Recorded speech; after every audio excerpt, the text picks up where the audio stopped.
പറഞ്ഞ വാക്കിൽ ഉറച്ചു തന്നെ നിൽക്കുന്ന ഒരുവൻ ദൈവം മാത്രമാണ്. അവൻ്റെ വാക്ക് ഉവ്വ് എങ്കിൽ ഉവ്വ് എന്നും ഇല്ല എങ്കിൽ ഇല്ല എന്നുമാണ്.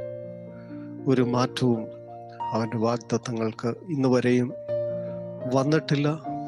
താൻ പറഞ്ഞ വാഗ്ദത്തങ്ങളെല്ലാം തക്ക സമയത്ത് നിറവേറുവാനിടയായി തീർന്നു. ഇനിയും ചില വാഗ്ദത്തങ്ങൾ കൂടി ബാക്കി നിൽക്കുന്നത് തൻ്റെ ഭക്തന്മാർക്ക് വേണ്ടിയുള്ളതാണ്. തൻ്റെ വരവിന് വേണ്ടി താൻ പറഞ്ഞ വാക്കുകളൊക്കെയും ഓരോ ഭക്തൻ്റെയും ഹൃദയത്തിൻ്റെ ഉള്ളിൽ ഇന്നും അലയടിച്ചുകൊണ്ടിരിക്കുകയാണ്. ആ ശബ്ദം ഒരു ദിവസം നമ്മൾ കാഹളമായി കേൾക്കും. ക്രിസ്തുവിൽ മരിച്ചവർ മുൻപേ ഉയർക്കും, ജീവനോടിരിക്കുന്ന നാമോ രൂപാന്തരപ്പെടും. എത്ര പേര് ഒരുക്കമുള്ളവരായിട്ടുണ്ട്? അവരെ ഓർത്ത് ദൈവത്തെ സ്തുതിക്കുന്നു. എല്ലാവർക്കും അതിന് സാധ്യമാകട്ടെ എന്ന് പ്രാർത്ഥിക്കുന്നു. ഒരു വേദഭാഗം കൂടി നമുക്ക് വായിച്ച് കർത്താവിനെ ധ്യാനിക്കാം. 5-ാം സങ്കീർത്തനം അനുഗ്രഹിക്കപ്പെട്ട ഒരു സങ്കീർത്തന ഭാഗമാണ്. ദാവീദ് ദൈവം നൽകിയിരിക്കുന്ന തൻ്റെ കൃപയുടെ ബഹുത്വത്താൽ ദൈവത്തെ ഭക്തിയോടെ ആരാധിക്കുവാൻ തീരുമാനമെടുക്കുന്ന ഒരു സന്ദർഭം നമുക്കിവിടെ കാണാൻ കഴിയും. എന്തുകൊണ്ടാണ് താൻ അങ്ങനെ ഒരു തീരുമാനത്തിലേക്ക് എത്തിച്ചേരുവാൻ ഇടയായി തീർന്നതെന്ന്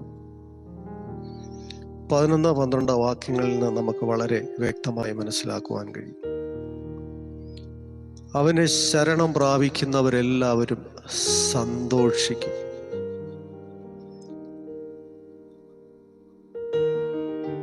അവരെ പരിപാലിക്കുന്നത് കൊണ്ട് അവർ എപ്പോഴും ആനന്ദിച്ചാർക്കും.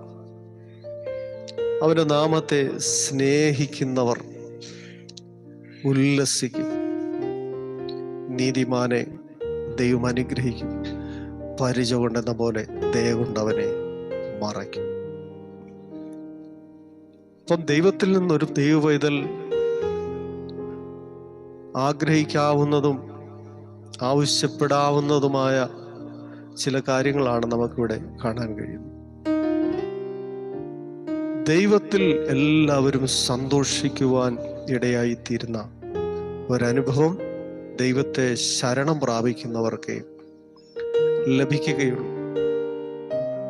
ആ നിലയിൽ ദാവീദ് എന്ന വ്യക്തി ദൈവത്തിൽ ശരണം പ്രാപിച്ചതുകൊണ്ട് തൻ്റെ ജീവിതം സന്തോഷകരമായി തീരുവാൻ ഇടയായി തീർന്നു എന്നാണ് താനിവിടെ പറയുന്നത്. മാത്രമല്ല, അവനെ ശരണം പ്രാപിക്കുന്നവരെല്ലാവരും സന്തോഷിക്കും. ദാവീദ് മാത്രമല്ല, ദൈവത്തിൽ ശരണം പ്രാപിക്കുന്നവരെല്ലാവരും സന്തോഷിക്കും. ദൈവം അവരെ പാലിക്കുന്നത് കൊണ്ട് അവർ എപ്പോഴും ആനന്ദിച്ചാർക്കും. ദൈവികമായ പരിപാലനം തൻ്റെ ഭക്തന്മാർക്ക് ഉണ്ട്, തന്നെ ശരണം പ്രാപിക്കുന്നവർക്ക് ഉണ്ട് എന്നിവിടെ പറയുകയാണ്. അവരെപ്പോഴും ദൈവത്തിൻ്റെ പരിപാലനം കൊണ്ട് അവർ ആനന്ദിച്ചാർക്കുവാൻ കൊണ്ടുമിടയായിത്തീരും. ദൈവത്തിൻ്റെ നാമത്തെ സ്നേഹിക്കുന്നത് കൊണ്ട് അവർ ഉല്ലസിക്കുവാനിടയായിത്തീരും. നീതിമാനെ ദൈവം അനുഗ്രഹിക്കും, പരിച കൊണ്ടെന്ന പോലെ അവനെ ദയ കൊണ്ട് മറയ്ക്കും. ഇതിൽ കവിഞ്ഞ് എന്താണ് ഒരു ഭക്തന് ആവശ്യമായിരിക്കുന്നത്? ഒരു മനുഷ്യൻ എന്ന നിലയിൽ ഇവിടെ ആവശ്യമായ എല്ലാ കരുതലുകളും ദൈവം അവർക്ക് വാഗ്ദാനം ചെയ്യുന്നു. അവനെ ശരണം പ്രാപിക്കുന്നവർക്ക് മാത്രം. അല്ലാത്തവർ സന്തോഷവും ഉല്ലാസവും ആനന്ദവും ഒക്കെ അവർ സ്വയം കണ്ടെത്തുന്നവരാണ്. എന്നാൽ ദൈവത്തിൽ ഇവർ ശരണം പ്രാപിച്ചിരിക്കുന്നത് കൊണ്ട് ഒരു ദൈവഭക്തനെ സംബന്ധിച്ചിടത്തോളം ദൈവം അവർക്ക് നൽകുന്നതാണ്, മറ്റവർ കണ്ടെത്തുന്നതാണ്.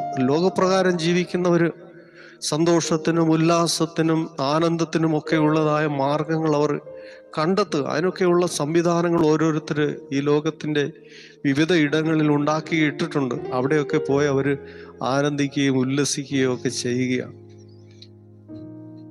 എന്നാൽ ഒരു ദൈവഭക്തനെ സംബന്ധിച്ചിടത്തോളം ദൈവത്തിൽ ശരണം പ്രാപിക്കുന്നത് കൊണ്ട് ദൈവം ഈ പറയപ്പെട്ടതായ കാര്യങ്ങളെല്ലാം അവന് വാഗ്ദത്തം ചെയ്തിരിക്കുന്നു. സന്തോഷിക്കും, ആനന്ദിച്ചാർക്കും, ഉല്ലസിക്കും, അവൻ അനുഗ്രഹിക്കപ്പെടും.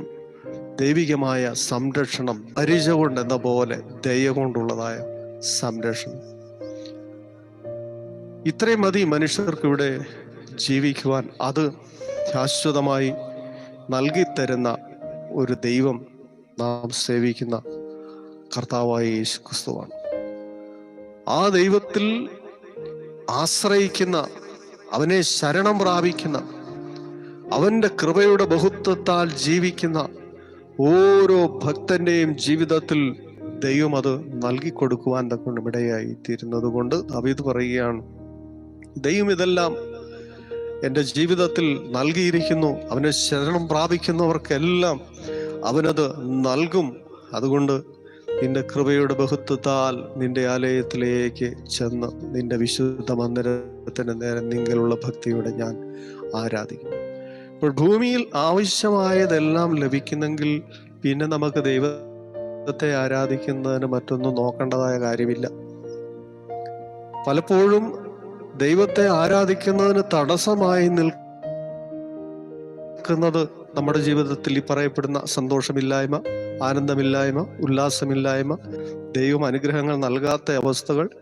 അവരുടെ ഉള്ളിൽ വലിയ സന്തോഷമൊന്നും അവർക്ക് ലഭിക്കുന്നില്ല. ഈ ഭൂമിയിലെ അവരുടെ ആത്മീയ ജീവിതം കൊണ്ട് ഒരു ആനന്ദവും അവർക്ക് ലഭിക്കുന്നില്ല. ഉല്ലാസം, അനുഗ്രഹം ഒന്നും അവർക്ക് ലഭിക്കുന്നില്ല. അതുകൊണ്ട് അവർക്ക് ദൈവത്തെ ആരാധിക്കുവാൻ മനസ്സുമില്ല. അതുകൊണ്ടാണ് പലരും അനുഗ്രഹങ്ങൾ ലഭിക്കാതെ വരുമ്പോൾ അവർ ദൈവത്തെ മറന്നും ദൈവത്തെ തള്ളിപ്പറഞ്ഞും ദൈവിക കൂട്ടായ്മകൾ മുടക്കിയും ഒക്കെ ജീവിക്കുവാൻ തയ്യാറാകുന്നത്. അതുകൊണ്ട് ദൈവ പൈതലിനെ സംബന്ധിച്ചിടത്തോളം ഇവിടെ പറയുകയാണ്, അവനെ ശരണം പ്രാപിച്ചിരിക്കുന്നത് കൊണ്ട് അവനെല്ലാം സ്വർഗത്തിലെ ദൈവം നൽകിയിരിക്കുന്നു. അതുകൊണ്ട് ആരാധനയ്ക്ക് ഒരു ദൈവ പൈതലിനെ സംബന്ധിച്ചിടത്തോളം ഒരു തടസ്സവുമില്ല. ഒരു കാരണം പറഞ്ഞ് ആരാധനയ്ക്ക് വരാതിരിക്കുവാൻ, കൂട്ടായ്മ മുടക്കുവാൻ, ദൈവികമായ ശുശ്രൂഷകളിൽ പങ്കെടുക്കുവാൻ അവർക്ക് യാതൊരു രീതിയിലുള്ള തടസ്സങ്ങളും എടുത്തു പറയുവാനില്ല. കാരണം ദൈവം അവരുടെ ജീവിതത്തിൽ ആവശ്യമായതെല്ലാം നൽകുന്നു. വചനപ്രകാരം ജീവനും ഭക്തിക്കും ആവശ്യമായതെല്ലാം സ്വർഗത്തിലെ ദൈവം നൽകിയിരിക്കുന്നു. സ്വർഗത്തിലെ സകല ആത്മീയ അനുഗ്രഹങ്ങളാലും ഒരു ഭക്തനെ, അവന് ദൈവത്തെ ശരണം പ്രാപിച്ചിരിക്കുന്നവനെ ദൈവം അനുഗ്രഹിച്ചിരിക്കുന്നു. അതുകൊണ്ട് ഒരു കാരണവും പറഞ്ഞ് ദൈവിക കൂട്ടായ്മകൾ മുടക്കുവാൻ ആർക്കും കഴിയില്ല. അത് മനഃപൂർവ്വമായി, അലംഭാവത്തോടെ, ഉപേക്ഷയായി വിചാരിക്കുന്നത് കൊണ്ട് മനഃപൂർവ്വമായി അവർ ഒഴിഞ്ഞു മാറുന്നതാണ് ചെയ്യുന്നത്.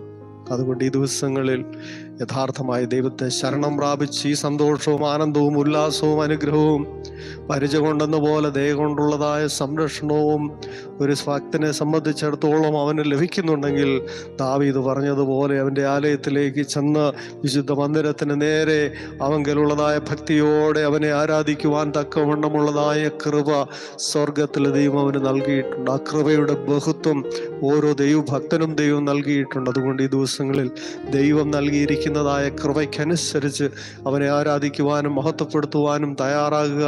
അവൻ നമ്മുടെ ജീവിതത്തിൽ സന്തോഷത്തിനൊരു കുറവും വരുത്തിയിട്ടില്ല, ആനന്ദത്തിനൊരു കുറവും വരുത്തിയിട്ടില്ല, ഉല്ലാസത്തിനൊരു കുറവും വരുത്തിയിട്ടില്ല, അനുഗ്രഹത്തിനൊരു കുറവും വരുത്തിയിട്ടില്ല, ദൈവികമായ സംരക്ഷണത്തിനും ദൈവം ഒരു കുറവും വരുത്തിയിട്ടില്ല. അതുകൊണ്ട് നമുക്കും ദാവീദ് പറഞ്ഞതുപോലെ ആ ദൈവത്തെ ആരാധിക്കുന്നതിന് യാതൊരു മടിയും നമ്മൾ കാണിക്കേണ്ട കാര്യമില്ല. ഒരു കാരണം പറഞ്ഞും കൂട്ടായ്മകൾ മുടക്കേണ്ട കാര്യമില്ല. മനഃപൂർവ്വമായി ദൈവിക ശുശ്രൂഷകൾ നമ്മൾ മുടക്കേണ്ടതായ കാര്യമില്ല. കാരണം ദൈവത്തെ ശരണം പ്രാപിച്ചിരിക്കുന്നവർക്ക് ഇതെല്ലാം നൽകിയിരിക്കുന്നു. ഒരു നിമിഷം നമുക്ക് കണ്ണുകൾ അടയ്ക്കാം. ഇത് ലഭിക്കാത്ത പലരുമുണ്ട്. ഈ ആനന്ദവും സന്തോഷവും ഉല്ലാസവും അനുഗ്രഹവും ലഭിക്കാത്ത ചിലരുണ്ട്. അവർക്ക് സ്വർഗത്തിലെ ദൈവം ഇന്ന് രാത്രിയിൽ അത് നൽകേണ്ടതിന് കർത്താവിൻ്റെ കരങ്ങളിൽ സമർപ്പിക്കുകയാണ്. കരുണയുള്ള ദൈവമേ, സ്വർഗീയ പിതാവ്, കേട്ട വചനത്തിന് മുമ്പിൽ ഞങ്ങളെ താഴ്ച സമർപ്പിക്കും. ഒരു ദൈവഭക്തൻ എന്ന നിലയിൽ ദൈവത്തെ ശരണം പ്രാപിക്കുന്നത് കൊണ്ട് ആ ദൈവത്തിൽ സന്തോഷിക്കുവാനും ആനന്ദിക്കുവാനും ഉല്ലസിക്കുവാനും അനുഗ്രഹം പ്രാപിപ്പാനും ദൈവികമായ സംരക്ഷണം അനുഭവിപ്പാനും ഒരു ഭക്തന് കഴിയുന്നെങ്കിൽ ആ ഭക്തന് ദൈവത്തെ ആരാധിക്കുന്നതിന് യാതൊരു മടിയും കാണിക്കേണ്ട കാര്യമില്ല. ഇന്ന് രാത്രിയിൽ ആ നിലയിൽ ആരെങ്കിലും ചിന്തിച്ച് പ്രവർത്തിക്കുന്നെങ്കിൽ കർത്താവ് അവരോട് ഇടപെടണം. കർത്താവിൻ്റെ സാന്നിധ്യം അവർക്ക് പകർന്നു നൽകണം. ആ ദൈവിക സന്തോഷവും സമാധാനവും ഉല്ലാസവും ദൈവം അവരെ ഉടുപ്പിക്കുമാറാകണം. അവിടുത്തെ കരങ്ങളിൽ എല്ലാവരും സമ്പൂർണ്ണമായി സമർപ്പിച്ച് അനുഗ്രഹിച്ച് പ്രാർത്ഥിക്കുന്നു യേശുക്രിസ്തുവിൻ ധന്യമറിയ നാമത്തിൽ തന്നെ. ആമേൻ. ദൈവം നമ്മളെ അനുഗ്രഹിക്കട്ടെ. എല്ലാ പ്രിയപ്പെട്ടവർക്കും യേശുക്രിസ്തുവിന്റെ നാമത്തിൽ സ്നേഹവും വന്ദനവും അറിയിക്കുന്നു.